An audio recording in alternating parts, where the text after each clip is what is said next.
你好，你好，你好，高老师，终于见到你了。今天带来什么宝贝了？哎呀，我今天带来一个小小的石头。呵，这是什么石头？您知道吗？有人跟我说呀，这好像是田黄，但是我自己也拿不准。那如果是田黄的话，不简单啊！1两田黄10两金呢。哦，是吗？哎呀，这个东西也就是我儿子过1岁的时候，我公公送给他的，抓周的时候用的啊。然后，但是我不太清楚它有没有什么价值或者有什么意义。哦，你看这雕的是有图案的，然后还有刻的字儿，是，还有文字不认识。对，大家伙儿一块儿看看。我就认出来一个云字，好像是一个令字儿。它这个字儿是刻在这个底部的，那会不会是一个印章呢？我感觉像印章。那高老师，它上面具体雕的是什么字儿？然后这是刻的又是什么题材？到底有什么寓意呢？对，这也是我想知道的。这个石头呢，它其实都是寿山石的一种。为什么叫田黄呢？是因为在山体运动的时候呢，山体上剥落的这种材质的石头滚到了田间，长时间在农田里边浸淫，接触到了土壤和水以及当地的这些矿物质，形成了一种类似于和田籽料的田石。如何能证明这些东西呢？就要看它的特征。什么特征呢？第一呢，它在山体滚动的剥落的过程当中，它一些糟粕性的东西剥失掉了。第二呢，它在长时间在这个环境当中，它浸湿的时候呢，因为石头有纹理，它会形成一卷格纹。第三呢，罗布斯纹是最重要的一个特征，是证明这个寿山石里面没有含一些透闪石含量的这种材质啊。当它具备这3样特征的时候呢，它就距离田黄石很近了，但是它依然未必是田黄石啊。那么同样是石头，如果是山上开采的寿山石，它还没有达到田黄的这个石头，它的价值悬殊是有点大的。田黄这级别的石头有几种啊？那么这种它有点像这个我们烤熟的板栗的色，所以叫栗黄色。田黄有没有这样的颜色呢？也有这样的颜色。还有一种呢，像橘子的颜色，橘黄色。还有一种透亮的黄金黄色，还有带的有那种发黑的乌鸦皮的，还有发白的白田黄。那么您的这个到底是不是呢？我们看一看。首先，栗黄色的特征也出现了一些这个红皮部分，这个红皮部分其实就是壳色，然后这个石质呢非常的莹润，大家看它这种光亮不仅仅是抛光抛出来的颜色，它这个莹润感是石质本身的，经过长时间的熟就完成的包间色的这个光亮度。对，非常亮。那么看它的做工呢，是个薄翼雕刻的做工。为什么薄翼雕刻呢？因为这是材质很软，这表达了什么内容呢？是一个树枝，树枝上面有2个果实，这个果实就是我刚才说的这个壳色的那部分，它很巧妙的把这个2个红色的雕成了树上的2个果实，它的字叫紫蟹红花。然后落款部分表达的什么内容呢？铁梅做，做的叫铁梅。这个铁梅是谁呢？在寿山石历年雕刻当中，晚清有一个比较有名的叫林承弼。这个人呢是福建当地的非常有名的名家，他就好铁梅。那么这个铁梅是不是就是他呢？我们要看他的做工，这个做工非常的细腻啊。然后表达的内容呢，他借用了这个石头的石形，还有局部的壳色做，它就符合这个林承弼这个人的作品的风格啊。先别高兴得太早，这种信息太容易仿制了，对不对？它的信息是不是完全吻合的？底下有内容，这是篆书：白云山下是吾家，我家住在白云山下面。地址。这是一个什么章呢？这是一个书画家画画的时候签在画上的一个闲章。这呢只是文化信息，它与辛劳还没多大关系。那么看一下。这个字里面是不是有红红的这个颜色呢？是的。官方名称叫朱泥，签在书画上的印泥。这个印泥呢，老印泥和新印泥不太一样。现在的新印泥一旦签上之后呢，近50年以内的印泥都显示出一种什么颜色呢？签上之后你会发现有油渍印，对不对？对。为什么呢？因为印油和它使用的材料都不是纯天然的。现代工业的化工材料的一部分调和，传统的印泥是天然的朱砂。然后天然的桂花油，还有一些秘密的材料融合在进去的，所以它印上去有没有油？也有油，但是时间长就挥发掉了，因为它是植物成分，不留痕迹了。但是它的主体的这个物质部分留在了这个石头上，它会产生老化痕迹状态。那么这个印泥，你看它有浅浅淡淡残留的朱红，还有呢，你根本摸不下来的那种色彩的感觉，因为这个印泥的已经进到了这个字体里的缝隙里边，与这个石质形成了交融，这就是老旧状态的一个非常自然的一个状态特征。所以您带来的这枚印章呢，它首先是一枚晚清到民国时期的寿山石雕刻名家林承璧的一个传世珍品，恭喜您！哎呀，先不要高兴得太早啊，又这样，还有先确定是寿山石了，还没确定是田黄呢。田黄和寿山石的价值悬殊就很大了。对。那么你看，现在我拿到手里，这个光亮度和我们平常见到的抛光的光亮度不一样，它是那种熟旧的玩时间长那种自然光泽，是从质地内透到外的反光的莹润感的感觉。是的。哎，这是真正意义上的寿山田黄石的熟绿黄的真品。哎呀，谢谢，哎呀，太高兴了。你觉得值多少钱？这么那么小，15万。就小小的猜一下吧。你有点贪心啊！你们觉得能值多少钱？我感觉值个7万吧。7万。6万，6万啊，7万、6万、15万，还有没有更？9万，卖给你。那么这件东西呢，如果按照材料来讲，田黄石当中它属于是中等偏上品级的材质。哦。另外呢，名家雕刻的，它距今有100多年了。是。这3个因素呢，就决定了它的价值。那么目前像类似同等的现代雕刻作品，它的价值参考价是多少钱呢？8000到15000一克。那这有多少克啊？这个有40-50克。我整天也摸东西，这肯定不止50克。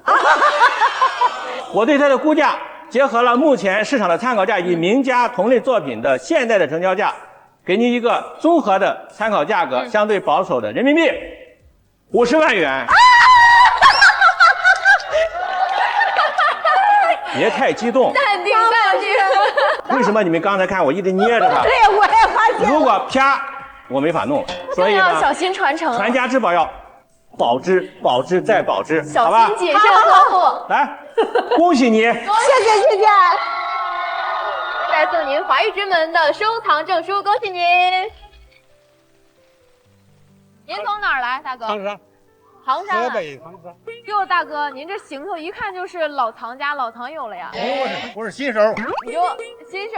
哎。哟，大哥，我看您这大包小包的，今天准备的宝贝不少。我就一个小包，里边8件精品，以钧瓷、以成化瓷、官窑为主。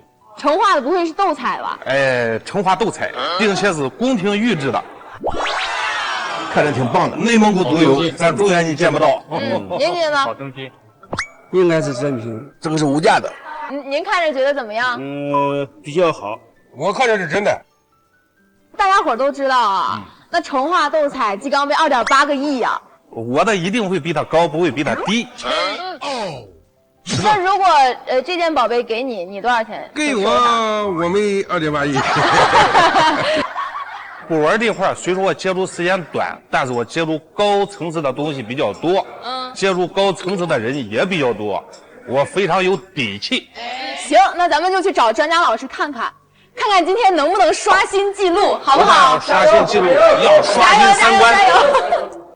玩了多少年了？10来年。除了这个神话，还有其他的吗？铜钱、铜元、银元、金元，纪念币、翡翠，我老师号称翡翠王。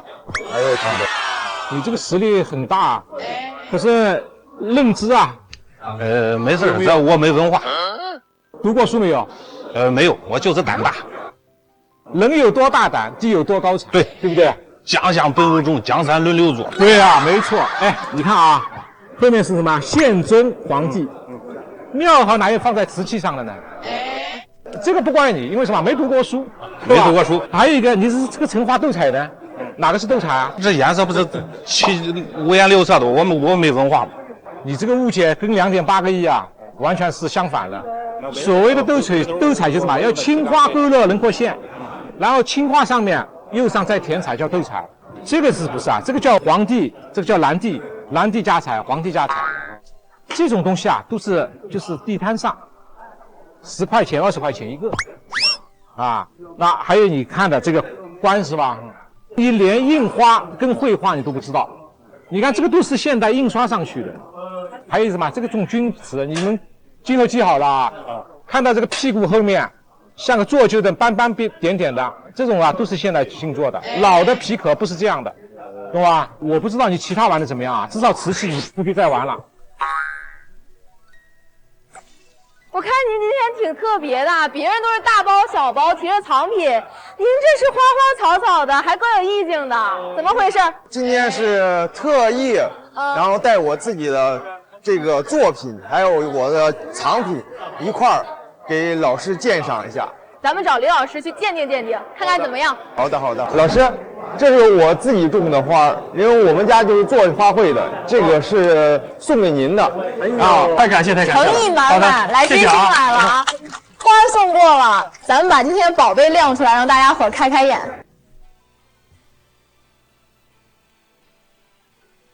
这是多年前，当时也是做生意，压力比较大。朋友说：“哎，那我送你一件东西吧。”然后应该是对你有帮助的。然后这2年吧，生意各方面也都是在蒸蒸日上。今天就特意想让李老师来大概鉴定一下。那让我李老师鉴定之前，先让大家饱饱眼福吧，好不好？是个龙，我感觉就是像一个盘龙啊，中间就有一个老鼠。首先呢，我认为它是个和田玉像。第二个呢，它应该是一个玉璧或者是玉环。第三个呢，它是一个首尾相符的一个龙，中间又加个小老鼠，这个倒不知道是什么意思。这龙和老鼠的不是一个档次的东西，感觉。老鼠是指是不是望子成龙？哎，这个意思。这个有点给大家开辟了一个新大陆的感觉啊。对呀。老鼠是子，那龙是什么？子辰。子辰配。对，是的。我们知道12生肖中啊，子是排第一的。子丑寅卯，辰巳午未。那么子呢就指的是老鼠，辰呢就指的是龙，结合在一起叫子辰配。为啥叫子辰配呢？我们古代人相信啊，我们生活啊要有规律，我们要辰时起床，子呢要晚上要休息。子辰配啊，为什么说它是与人身体相关呢？就是这个意思啊。那这块玉我看着它这个还挺润的，那这个是什么时候的？这种子辰配啊，大多流行在明清时期。从宫痕来看呢，它也跟这个明清时期的这个宫痕呀非常接近。到底是不是明清时期的呢？我感觉是，看着这个玉这个质地啊，确实是非常润的。我觉得应该也是老的吧，因为它上面有一点黄，那点黄也是沁。我觉得应该也像老的，上面有那种把玩的那种痕迹。我觉着不像，因为它这个形状，它这个雕刻，我觉着更像近代的。我感觉它那个通透度不够。来，咱们的持宝人现在心情如何？还对您的宝贝有信心吗？有，因为毕竟它对我有一定的特别意义。首先，这位草友说的很好，这表面有这种盘玩过的痕迹，而且您也说的很对，这个光很润，如果新做的呢，光的非常生硬。对，而且刚才这个朋友提到有沁色，确实是这有一个沁色，水柳入沁。另外，我们看这个宫痕啊，这些宫痕全部是用老的砣具呀，带动沙子一点一点磨出来的感觉，而且这个皮壳包浆非常的厚重，只有好的玉料才能出这种细腻的光泽。所以说这也是一个上好的和田料。综合以上各种信息，我们可以判断，这就是一个明清时期的子辰配的一个真品。而且先恭喜一下。对，而且呢，你看这不平，可能是旧料的。旧料就是就这个玉料的这个造型，把这个玉料最大化。知道吧？旧料。那既然是真品，还是老玉老料，那大家伙儿估一下它的这个市场表现吧。估3万。我觉得它应该值5万吧。我觉得应该得到8到10万。草友，快扫码。应该是在4、5万左右。这个配呢，主要镂空做的很好，我觉得在4到5万比较合适。好，恭喜您，恭喜您鉴宝成功，送上华玉之门的收藏证书，恭喜！